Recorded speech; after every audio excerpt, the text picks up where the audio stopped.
हैं अनबी न्यूज और आपके साथ मैं हूं ममता सिंह। तो चलिए शुरुआत करते हैं आज की कुछ खास बड़ी विशेष खबर से। बता दें कि आज जल सहेलियों के द्वारा बुंदेलखंड के विशेष संदर्भ में जारी किया गया है जन घोषणा पत्र। आज होटल सेल्टर इन छतरपुर में जल सहेली फाउंडेशन के द्वारा लोकसभा चुनाव 2024 हेतु बुंदेलखंड के विशेष संदर्भ में जन घोषणा पत्र जारी किया गया है। प्रेस वार्ता को जल सहेली बबीता राजपूत ने संबोधित करते हुए कहा कि बुंदेलखंड देश का एक अलग ही भौगोलिक एवं सांस्कृतिक भूभाग है, जहां की जलवायु और विविधता प्रदेश के ही अन्य जैव विविधता प्रदेशों के अन्य हिस्सों से अलग अलग है, जिसमें सभी राजनीतिक दलों को बुंदेलखंड के लिए पृथक रूप से महत्व देने की आवश्यकता है। हमने इस घोषणा पत्र में बुंदेलखंड के उन तमाम अहम मुद्दों को शामिल किया है जिसमें सभी राजनीतिक दलों के द्वारा अपने घोषणा पत्र का सहयोग करना चाहिए। जल सहेली पार्वती अहिरवार ने कहा कि जन घोषणा पत्र में मुख्य रूप से जल संकट, आपदा प्रबंधन एवं जलवायु परिवर्तन को केंद्र में रखकर बनाया गया है, जिसमें शिक्षा, महिला अधिकार, सामाजिक सुरक्षा, बेरोजगारी, पर्यावरण, पर्यटन, कला एवं सांस्कृतिक की समस्याओं को शामिल किया गया है। उन्होंने कहा कि बुंदेलखंड में स्थित बुंदेली एवं चंदेलकाली तालाबों में संरक्षण के लिए सरकार को एक अलग से कार्य योजना बनाने की जरूरत है। वार्ता में शामिल हुए अन्य जल सहेलियों ने जल संरक्षण जैसे अहम मुद्दों को प्रमुख रूप से पत्रकारों के समक्ष रखा है। उन्होंने अपनी मांगों को राजनेताओं तक पहुंचाने के लिए पत्रकारों से अपील की है। इस मौके पर असाटी ममता, सरोज यादव, कंचन रावत सहित तमाम जल सहेलियां उपस्थित रहीं।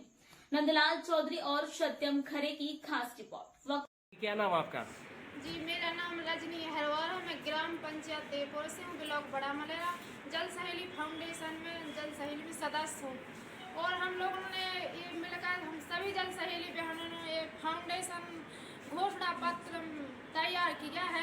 तो उसमें जल संकट के पहले भी हम लोग घोषणा पत्र दे चुके थे, लेकिन उतनी सारी बातें सम्मिलित नहीं हुई थी तो दोबारा देना पड़ा। इसलिए जल संकट, सूखा, ये सभी हम लोगों ने घोषणा पत्र में तैयार किया है। जो पलायन के लिए जो व्यक्ति हमारे बुंदेलखंड से अधिकतर जाते हैं, तो हमारे गांव में ग्राम स्तर पर ऐसे रोजगार इसमें सम्मिलित हो सके ताकि महिलाएं अपनी आजीविका गांव में ही चला सकें। जैसे कोई पापड़ बनाने का काम, कोई साबुन बनाने का काम, ये हमारे गांव में हो सके तो आदमी पलायन के लिए नहीं जाए। और हम जल सहेली बहनों की पहचान तो है, लेकिन उसमें इसमें सरकार में कोई ये नहीं है कि उसका कोई आइडेंटिटी कार्ड हो। तो हम लोग एक घोषणा पत्र में ये भी लिखते हैं कि हम बहनों का एक आइडेंटिटी कार्ड हो, एक पहचान हो कि हम जल सहेली बहनें इतना अच्छा काम कर रही हैं मिलके निस्वार्थ भाव से, बिना पैसे के।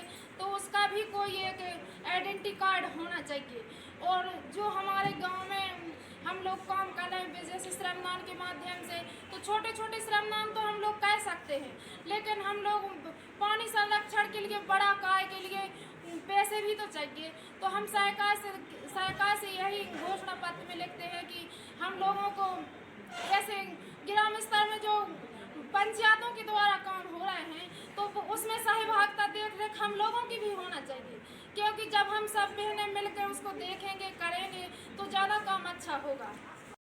एक साल से ये मांगे उठा रहे हैं और कुछ बातें तो सम्मिलित हुई हैं, लेकिन कुछ बातें इसमें सम्मिलित नहीं हुई हैं। अभी चुनाव के टाइम क्यों सक्रिय हुए हो आप? नहीं, चुनाव के पहले भी हम लोग ये बातें अपना संगठन बनाए हैं जल सहेली फाउंडेशन, तो चुनाव के बाद भी करते हैं गांव में काम, और अभी भी हम लोग संगठित हुए। सरकार मातृ शक्ति के लिए इतना काम तो दे रही है, रोजगार भी दे रही है। रोजगार देती तो है, लेकिन उतना नहीं देती है जो हम लोगों को गांव में ग्राम स्तर, जमीनी स्तर पर काम ग्रामीण क्षेत्रों में नहीं हो रहा है।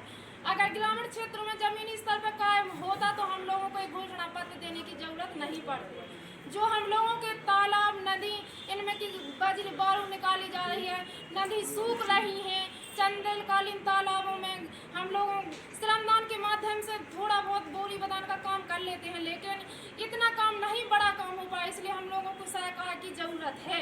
अभी तक आप लोगों ने कितनी पंचायतों में आपका संगठन चल रहा है और कितना काम आप लोगों ने किया है? हम लोगों का छतरपुर जिला में 50 पंचायतों में ये संगठन चल रहा है। कितना काम किया है आप लोगों ने अभी तक पंचायतों में? क्या क्या काम किया है थोड़ा? हम लोगों ने पंचायतों में अभी बोरी बदान के काम किए हैं, नदी को जैसे बहते हुए पानी को छेकने के, चंदेलकालीन तालाब में नीति आयोग से गहरीकरण के काम किए हैं, जिसमें हम लोगों का सहयोग रहा है। और तालाब गहरीकरण में हम लोग श्रमदान के माध्यम से छोटे छोटे काय कर रहे हैं। एक साल से ये मांगे